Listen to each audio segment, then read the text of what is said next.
I was scared when I first saw him. It happened just as you told me. The messages, the pictures, seeing him around every corner afterwards. I was so young. Who wouldn't have lost it?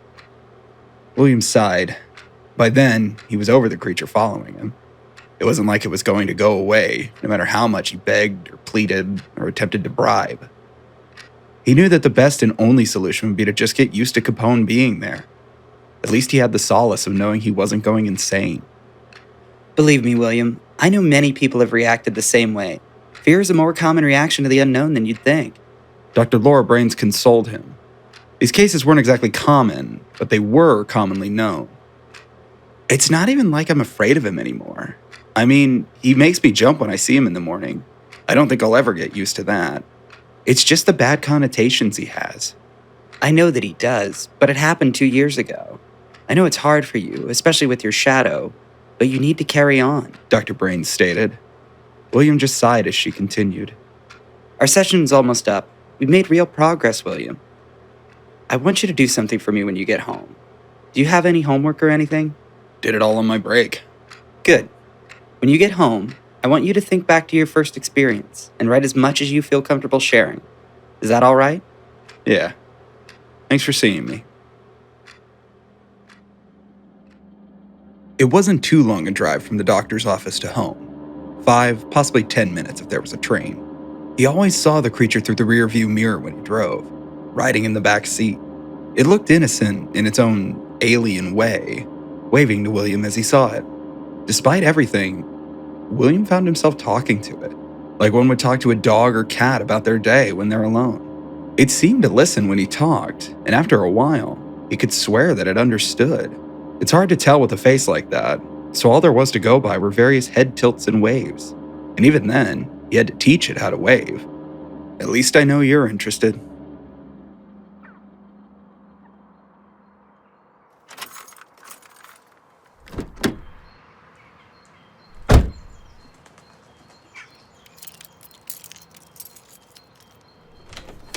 Drop the backpack near the door, go to the patio, wave to Capone from the mirror, fridge, drink, chair, crash.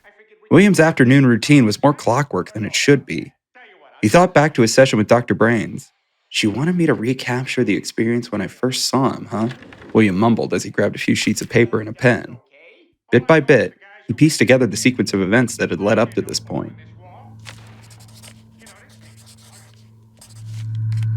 I've had Capone with me ever since I was 15 years old. I remember that my 20-year-old sister Sarah brought up an app that she downloaded earlier at the dinner table one night. She had no idea how it does it, but hazarded a guess that it tracks you through your phone's GPS and sends you pictures of the places you've been with a really cute monster placed into the photo to make it look like it's following you. It didn't seem that weird.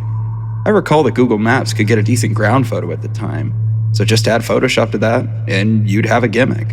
Plus, we knew it couldn't be a virus. The App Store checks every app for things like that before peddling it. The only thing I found legitimately off about it at the time was that it was both free and adless. Her explanation of it sounded pretty cool to me, so I asked Sarah to help me download it on my phone. She told me that while my old hand-me-down flip phone did have something like an app store, it most likely didn't have Mallow. Didn't stop her from looking, though. Sarah was a good sister.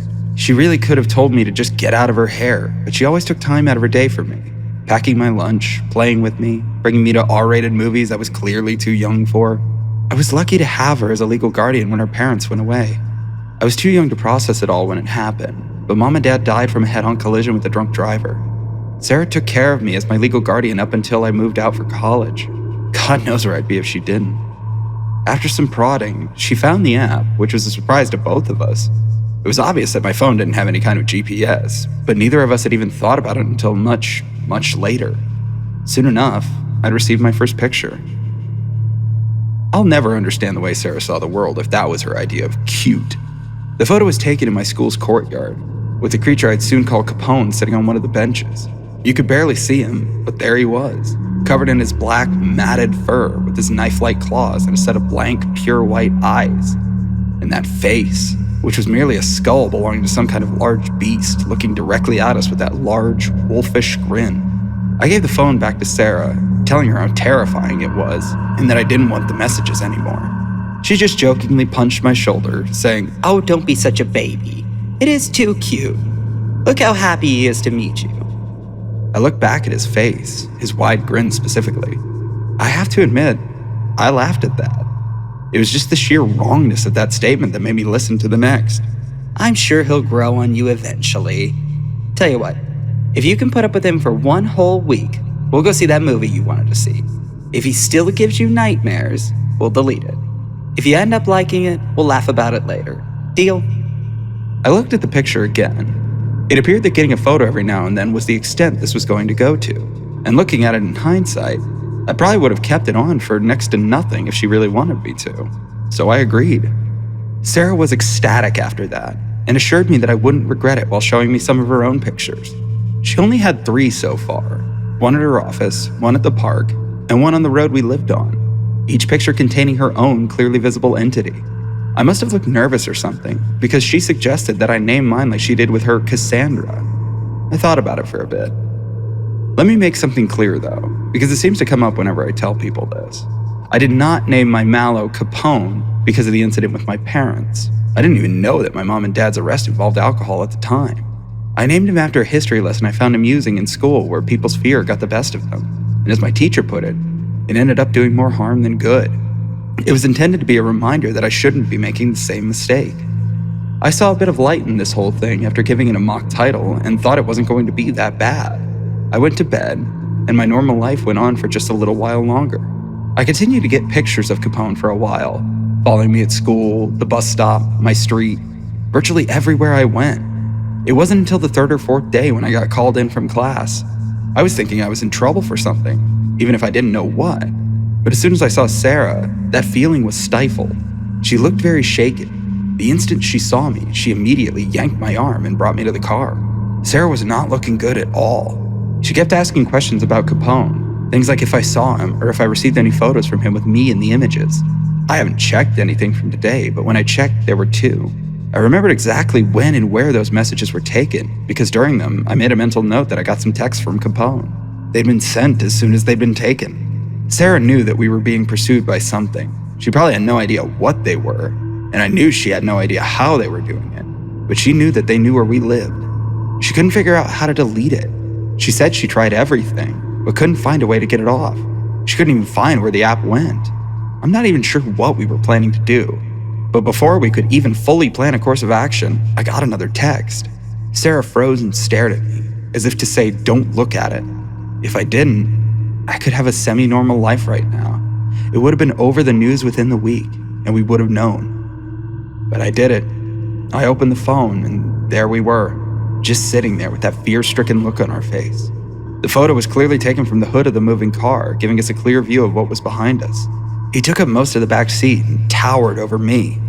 We both turned around, preparing to scream at the monstrosity behind us, but when we did, the seat was empty. We didn't know what was happening or what to make of it, but we felt that the only thing to do was run away, abandoning the car. We hastily ditched the car, ran the rest of the way to our apartment, and locked the door behind us. We locked ourselves in the bathroom and waited.